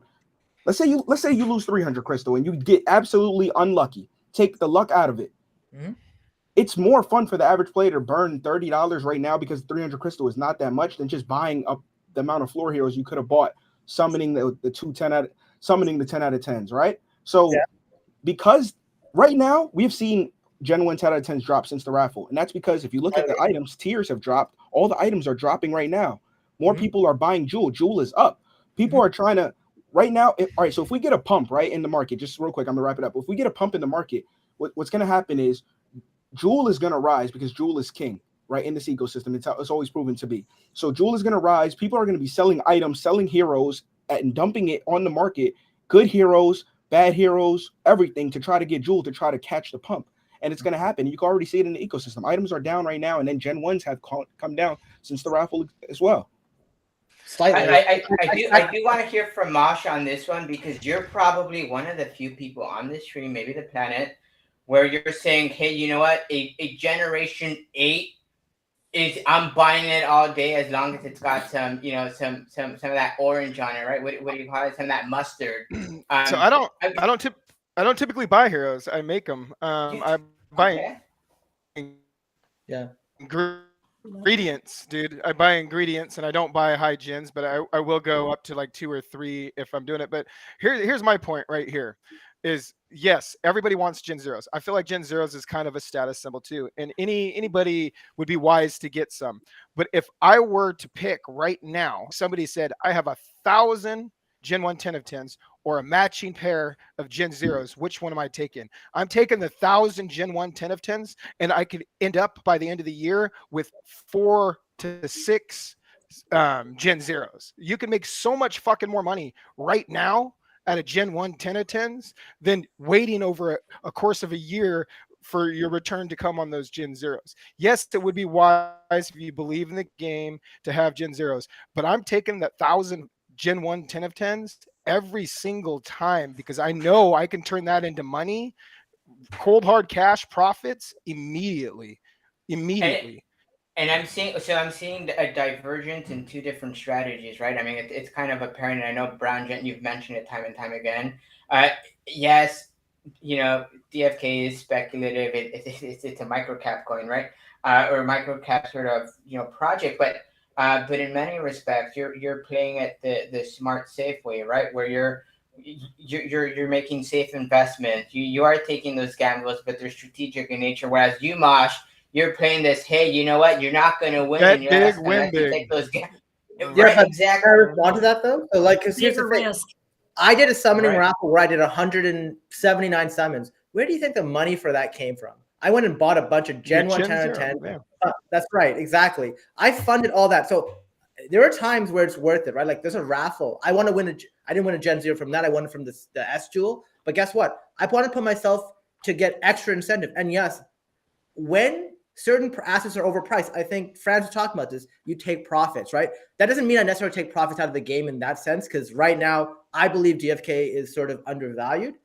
However, I refute the point that, like, for example, there's a mythic Gen 1 10 out of 10. I'm going to sell what I have and buy it. I don't do that. I look for really good deals on that once I have a decent class allocation. There's tons of Gen 1 10 out of 10s that I think are overvalued to crap. I also think like there's a place in time for farm armies, right? So I have DFK Helper, shout out to them. Like it is, I have a video coming out next week showing how profitable it is to actually have a bot to farm. There are certain items like tiers that have been like really, really good. And guess what? I've been selling those every single day, cashing in, because right now I think it's so overextended, right? The same way I believe Gen 1 10 out of 10 is overextended. Once they drop, I will be buying them again too. Don't get me wrong. I'm just saying right now, I'm the person who's creating the lotto tickets. I'm selling them to people. Eventually the price will come down and I will hoard them. And guess what? That's where I get my summoning fix from. And guess what? That allows me to have 8,000, 12,000 crystal available for the next summoning raffle for me to go buck wild, miss on every summon and not care. Because that's what happened. Right? Crypto Baby H, I gotta ask you, because you have a unique perspective as well. You sort of you're the queen of Unity Guild. You sort of help and interact with a bunch of people like me, right? Maybe your middle average sort of wallets. As far as everyone goes, I mean, what is that strategy? What is that recommendation you're giving to maybe people who go up to you to say, hey, you know what? Where do I start? I'm sort of new at this. I don't know what I'm doing. Should I do the 5 of 5, the 10 of 10? Like, what am I to do as far as heroes goes? I mean, what is that strategy? It sounds like you're hyping 10 of 10s, but I mean, you must recognize there is a lot of RNG that goes into it, and maybe you're a lot luckier than the rest of us. But for the average person, I mean, what are you pitching to them? So I don't even know what you're talking about when you say 5 of 5s. Are you talking about the second level? I mean, you're talking about exactly, ninjas, yes. dragoons, paladins. Yeah. Yep. So no, I have never bought one of those, and I refuse to. I make my own. I'm sitting with 17 goons and 17 sages right now, making dreads. And I've got 2, not the best in the world, but I do have 2. And it isn't luck. It is literally understanding the analytics and the probability chances and understanding the role and looking at the IDs and the sequencing of the IDs, understanding how it flows, just like Mosh with his pets. I mean, he knows how those mythics fall. And I mean, there are RNGs to these 10 ones when you've been working with them for a year and a half or almost 2 years. So, I mean, you that's where I come from. But when someone comes into the guild, I mean, the reason I go with those is because it allows me to be able to give people heroes. Gen 1, Gen 0s is something I'm going to get. I'm actually looking at pairs right now to get Gen 0s, but it's not where I have been. It's not what's made me the money in the past. It's literally been Gen 1, 10/10s and learning how to summon. Because if I started out with Gen 0s, I wouldn't have known what to do or even know how to buy a Gen 0. But you only have a certain amount of Gen 0. Any of us started with a Gen 0 either. Like I played for like 8 months without getting one. Yeah, well, I played with a giveaway that Frisky Fox gave me for my birthday, one Brindley gave me, and then one my son gave me, and I played with 3 for 5 months. So, I mean, learning how to do things and had no gardens, had nothing, came in with like literally $40, but that was when it was like $8 a jewel. So, I mean, I came in from the poor side, and I've had to work my way up to now setting, when this bear market turns around, it's going to be very liquid. But I have been putting in, a few $1,000s into the LPs. I probably have put in $6,000 or $7,000 in the last 6 months because I think it's now time to build. But before the crash, I did cash in my dreads and my good dragoons for like $19,460. I cashed out, sold a dread at 2,200 jewel and a dragoon at 480. And it was just because that's all I had. That's all I knew. I knew to, summon with it and take it. And that, I don't have anything else. Oh, there you go. I'm seeing double mash beef. I love it. Which one's which? I don't. That's I who's don't been think I feeding know. him the answers all night. No, That no makes kidding. sense. Look at Yeah. the score. I didn't tell You got Sarge one more than that I he do. looked good. Sarge, can I have a point? Yeah. What? You You know what? give him That a man point. look good again. I'll give you 2 more. 2? All right, here we go. No, I do want to end with this question, and maybe we can sort of do closing remarks and then from there. I think it's sort of interesting. We're all talking. You made me think, friends. I know we all talk about it, and I'm not good at it. I know many of you maybe are better than I am at this piece, but we all want to make money on the game. I know, friends, you called out the fact that your end goal for this year is to sort of make some money on the game. I mean, it's not, you're not exiting, you're not liquidating entirely. I mean, you want to sort of make it profitable, but what is your strategy as far as for anyone sort of coming in? I mean, how do you psychologically walk yourself through? I've cherished these heroes, I've cherished these pets, I've cherished insert name of NFT. I mean, what are you telling someone to sort of help them through the I have a hard time letting go of things. Walk me through this. Help me out. No, so I have the same issue. First off, I want, when we do go on that mega bull run, can somebody send me this clip of me saying like, "Hey, take profits"? Because it's so easy to say it right now. We're all gonna have issues with it. No, but I have the same issue. I look through my stash and I'm like, all right, I have like 300 heroes. I don't need all of them. Which ones can I sell? Which ones are gonna command some value on the market, right? And then for the same reasons I think they'd command value, I want to hang on to them. What I've been doing is selling locked to USDT, OUSDT every time that I get it. I have like, $300 or $400 just kind of sitting there. But then at the same time, I play the game, I dip into it a little bit, and so the number goes up and down. But I think that's my strategy, is just putting little bits aside, and the number does accumulate pretty quick. Sticks intern, I have to call on you for this for a response maybe that or a comment to that. I recall hearing, I think it may have been the Inner Grove crew, Samich, even talking about how I know, Frank, you mentioned OUST, and I think oh man, holding bridgeable tokens that may disappear tomorrow kind of scares me. But I mean, as far as your strategy, I mean, do you have a plan? Is it just accumulation for the end of the year? What's your exit sort of plan here? And how can you sort of psychologically walk us through this? I know you're a lawyer, not a psychologist, but any thoughts there? Well, so my plan is to acquire. I'm the person that Tad described a few responses ago, where I'm building up my like shit tier hero army right now that I just want to have the constant questing of capability. And so my goal is to get up to probably around 150 to 200 heroes. And then after that, just trim the weeds, keep summoning for the chances at mythics, and continue selling the shitty ones, but keeping myself at around that level. And then, yeah, I totally agree with Franz. I had been doing that last year before I decided to build up my army. I was doing the same thing, pulling out just some USDC on DFK chain.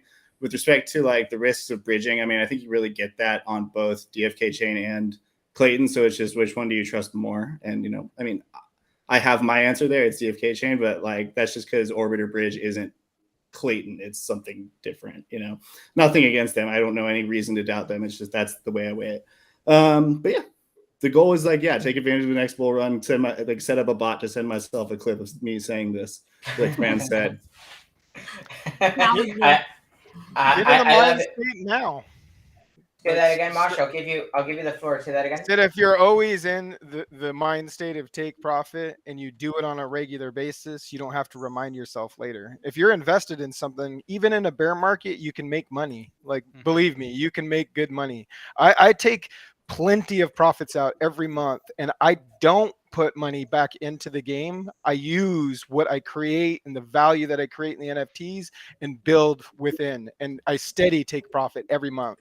And I mean, look at the hatchery. I sell more pets than anybody in the game, and I sell a ton of heroes too. And it's really not that hard to do. It's really not. Well, I need a master class, antitrust in here. I need a master class, Mosh, because I that's where I need to consult on what to sell and how to sell. Because that's an area where I think I'm sitting there with sticks. And I don't really do anything other than like bulk floor sales or anything. Me and Tad talked about this. It's about that customer equity, the equity that you create when you're making the relationships with people and selling it.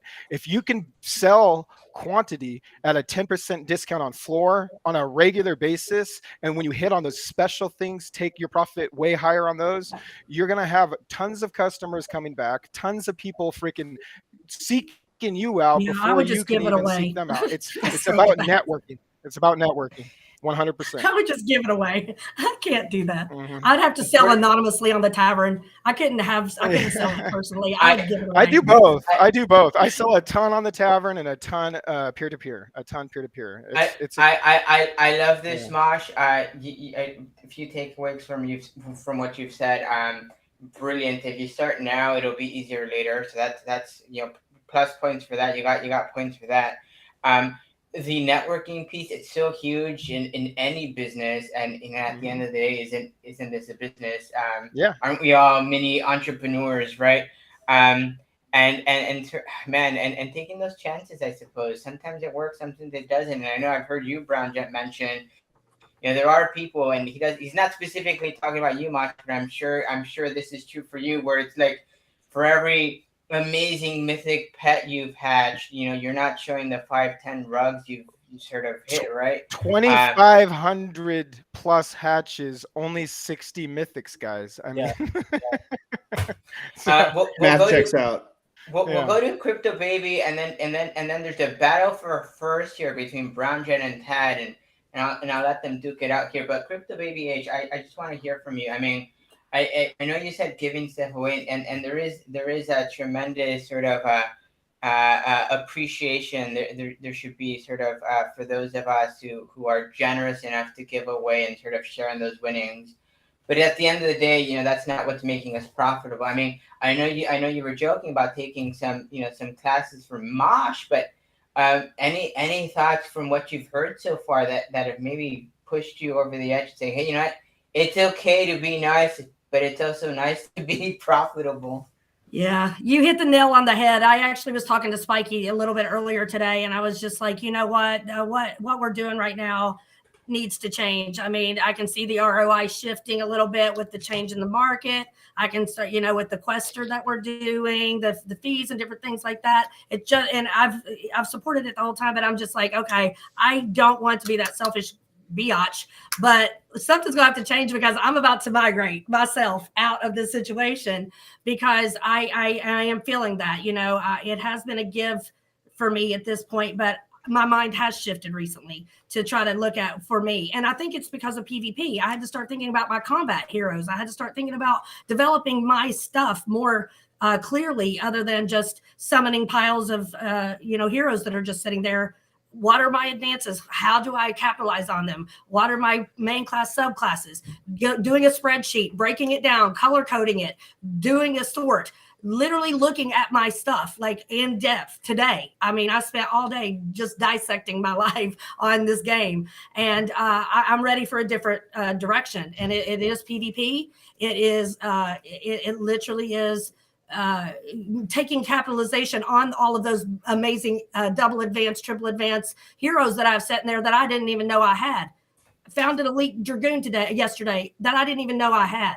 And so I need to start looking at what I have and start doing something with it other than just trying to, take care of everyone else and take care of the guild, but also, take care of myself a little bit and start utilizing the knowledge that these fine gentlemen keep passing to me. And I appreciate all of you. Once you know I'm passionate, not pissed, it's the Italian American Indian in me. We get riled up. So you apologize haven't if I was a little you haven't seen us backstage. I think there's that character, that personality in all of us who stream. I think we do it for a reason. Brown Jet, me and Brown Jet need to go. I know Brown Jet loves me, so whether or not he loses, he's gonna still be my friend. But jokes aside, I really want to hear from you. I'll give you the opportunity to go first and see if Tad can steal it from you. But Okay. I know I know I was joking about, hey, I don't want to be, I'm tired of being people's exit liquidity, right? And I know that's not what you're intending. What? Super kudos to you about being big brained, and then there's many of you, but you're one of the more vocal ones. You have a podcast, and you do a lot of this. You're a numbers guy, and you're facts first, and then emotions later, which is brilliant. I love it. I'm sure if any of us here, Mosh is already doing it, and I know Francis talked about doing it, but your strategy to sort of could you come in from a different background than maybe some of us? You have investment background, and you've done some of that. You have a poker background. You have some of that. I mean, you're kind of built different. I mean, people like me, people like Crypto Baby, we're heart set in our emotions. We love an NFT, and I should have sold it when it was price higher, but I'll keep it until it hits floor and then sell it then, right? What are you saying? And I'm sure you'll probably do a bunch more of these once the bull market comes back. But what's your strategy? Maybe not so much with DFK, but what have you done historically, and what would you tell someone psychologically? Walk us through that. Yeah, and you know what? I'll tell you something. I'll be completely honest with you. All of what you guys say is a front, right? Like, I'm just as emotional as every single one of you. So I don't want. I've seen it. Yeah, like, I don't want people to start thinking that like I'm some sort of stone statue where like I don't get rattled when for example, my stock portfolio, like my RSP went down like 30% last year. My speculative portfolio was down like 80%, right?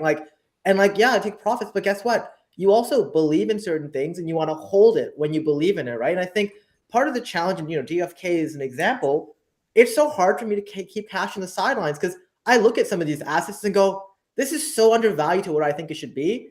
And like, even when I want to take profits, I have a natural instinct to say, but like, if I wait a year and like the game does really well, like this is nothing compared to it, right? And I think profit taking in general is it's gotta be a mental reset. Like, it's human nature. Think about it this way, right? Red is scary, right? Like, think about a stoplight, right? Green is great, right? Like, let's go, right? Everyone likes to follow the herd. They've done experiments on this, right? Like, if you start standing there and we get everybody, like, let's say we do DFK Con, right? Like, hype DFK Con, let's do it. Let's say we're doing that and we get everyone to just start running for no reason but to see what the other person will do. They're going to start running just because they think something's going on. This whole herd mentality is something that is just ingrained. It's ingrained biologically thousands of years, right? So for me, the way I sort of try to challenge myself, and I still have challenges with this, is I put a plan together, right? I have it set up in place months ahead of time so that when this stuff happens and I have the opportunity, hopefully I can follow through with it instead of telling myself, wait, hold up for some more, maybe you can get some. Then I can kick my own ass and follow through. One of the most pivotal videos that I'm sort of not ashamed, but sad that Climb Crypto hit. He sold his first Gen Zero for $40,000 US. And I used to replay that video every other day. I must have 100 plus views for me alone. He used to say, how can I feel so sad for selling this asset at $40,000? I made so much money. It was like a 20x for him, the best investment he's ever done. And he's like, how can I feel so bad about selling it? And every single one of us has that asset in our account that we're attached to, that we're like sitting there going, man, I know it's the right thing to do, but I really don't want to do it, right?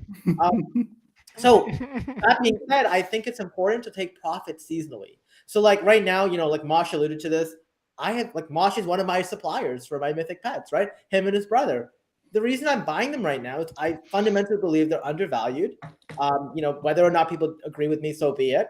When pet utility comes out and I believe it'll go up, you better believe I will be selling those. I will be selling those and either taking that money and putting it in my bank account, because my bank account could use a boost, or I will transfer it to some other sort of asset that I believe is undervalued. I think a lot of us here are sort of investors, whether you invest in DFK alone, whether you invest in real estate, stock market, crypto, Pokemon cards, whatever the hell you want, right? Like you could be investing in so many things. Like I saw a bunch of bikes behind Luke. Maybe that's an investment. Who knows, right? Whatever you Whole invest, bunch. you believe in it, right? You believe in it. And I think belief doesn't change. So the hard thing is the discrepancy between what you believe something should be worth and what the market is currently valuing it at. And when those things are correlated, you feel great. When they're not, there's a disconnect and you feel bad and people get scared. So I think there's a whole mentality thing that has to be done. That being said, if you put together a plan, you make it that much easier on yourself to follow through and go against what your emotions are telling you. Because every single one of them, I've been doing this for 10 plus years. I still struggle with it. So I'm not surprised when somebody who joins and has been doing this for 6 months is sitting there going, I can't do it. You know what I mean? No, I love it. Lots of great points. And, thanks for calling out, it going back to what we were all saying, right? You show your wins, and really talk about losses. And there's no shame in, cashing in a profit. So with that said, Ted, we'll end with you. Let's see if you can make up some points. I'm sure you've got some hot takes here. We'll give you a couple minutes here, maybe because if you talk for half an hour, you're sure to take it. But let's hear it. Give you a few. What are your thoughts psychologically? What are you doing now? What do you plan on doing? When it comes to when the inevitable bull comes around, right? You have to kind of already plan now what you want to do. So my strategy is I'm allocating my floor hero army to be the sell-off.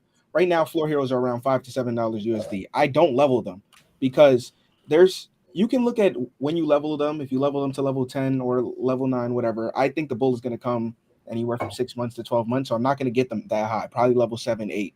And level 7 or 8 floor heroes are really only like a 2x premium from the regular floor. So it's really not worth it. So I'm allocating those to be sold off right now, 5 to 7 USD in a small bull case, not even a crazy bull. Just let's say Bitcoin does a 1.5 to 2x. We'll probably see a hero floor at 15 to 20 to 25 USD. So I'll allocate those to be sold off, and then I'll keep the real main heroes that I have. Also, because I summon a lot, this is my particular strategy, because I summon a lot and I summon mythics, and when I summon mythics and I summon crazy heroes that are mythics, I sell those and I try to remake legendary versions of those, because when you look at the growth score, legendaries are really not that far off. And when I compare my really good legendaries that are leveled well with the proper crystals, they're pretty close to my mythics that are leveled well with proper crystals as well. Obviously, in terms of as you get to level 100 and stuff, it's going to be it's going to get more drastic, but it might not. There's some mythics out there. If you look on the tavern, you go check them on ADFK app, their growth score is 5.4 per level. So, and in my thing, I think of it like this. Let's say I have a legendary spellbow 3 out of 3 versus a mythic spellbow 3 out of 3. That mythic spellbow you can sell for like 8 to 10,000 crystal. That legendary spellbow versus that mythic spellbow, I pride myself on being good at games. And I feel like if you had the same mythic spellbow, let's say with 50 to 75 more stats, I think I can outplay you.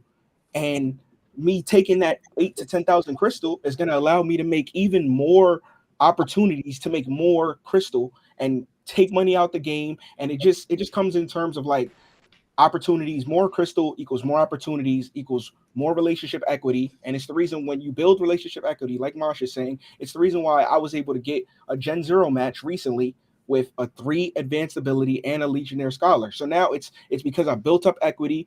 I asked for, you know what I'm saying? It just comes down to you just keep doing stuff and you never stop doing stuff. And that means you can always, always, always make opportunities to get better heroes.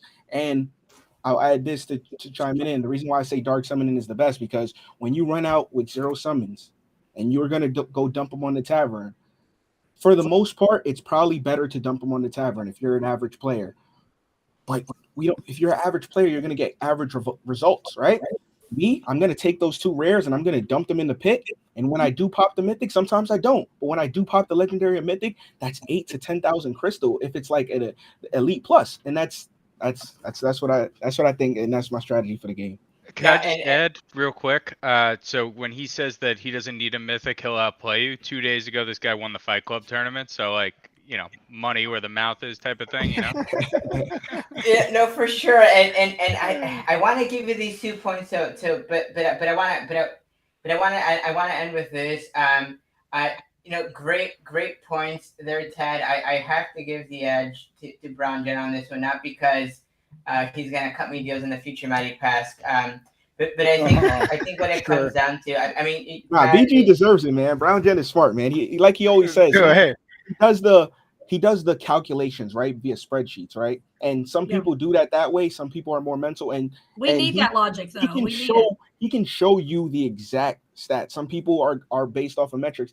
I can know that Mosh has made money off of pets because I know how much he's churning in the ecosystem off of what he's able to do without putting money in the game. It's like I know when I'm making money because if I'm able to take out money, it's the same. Recently, in the last 2-3 months, I've been able to do what I was doing in the bull market from DFK, which is pay my car note off from the game. And when I'm doing that, that means I'm making money in the game. There was some months where I had dry spots from summer when I came back in from like the May. I was putting money into the game every time I got a check. I was putting money into the game.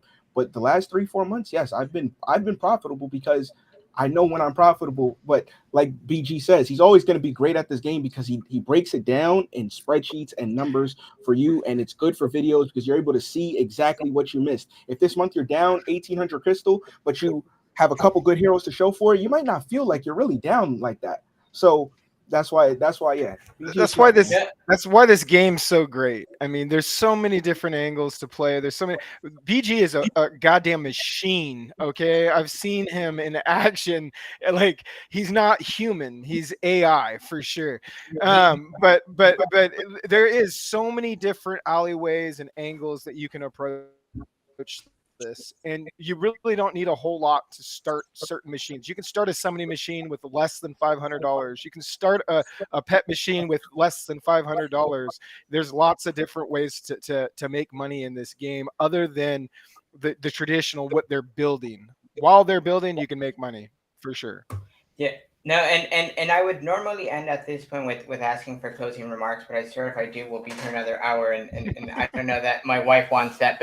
But what I'll say here is I think I think in truth, I've said it before and I'll say it again. I'll end with the fact that I think that the point being we're all here now. It's the bear market. Many people have sort of taken their bags and sort of left and may never come back. And if they do, they'll come back when things are back up.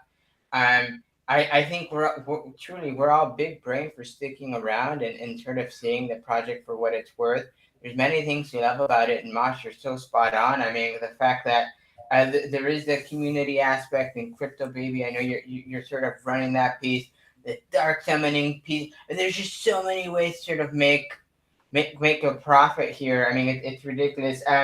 Anyhow, I just want to thank you all. Very much appreciated. Just a reminder, if you want to participate in that $100 giveaway, or not giveaway, $100 USDC wallet challenge.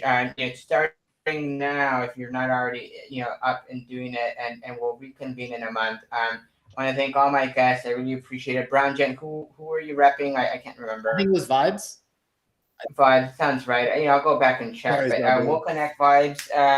And with that said, pleasure chatting with you all. We'll catch you before next you time. go. I just want to say sorry for doing this. Like, this is fantastic. I think a lot of people look forward to this show. And what's also really cool. I haven't had the opportunity to sort of meet some people like Luke, or Sticks intern, whatever you want to call yourself. We have the same thing. Crypto Baby He's kind of saw on like Twitter. Same with Tad, right? Like, I know I think nice I mentioned you on like one of the streams, and like you mentioned me on like the bog side thing the other day. Like, saying I was a little crazy for making spreadsheets on people's matches, but hey, you gotta do what you gotta do, right? Yeah, and always share your Twitter, Brown Jet, and to everybody. Exactly. Nice to meet you all, and thank you for having me on. Pleasure, guys. We'll catch you next.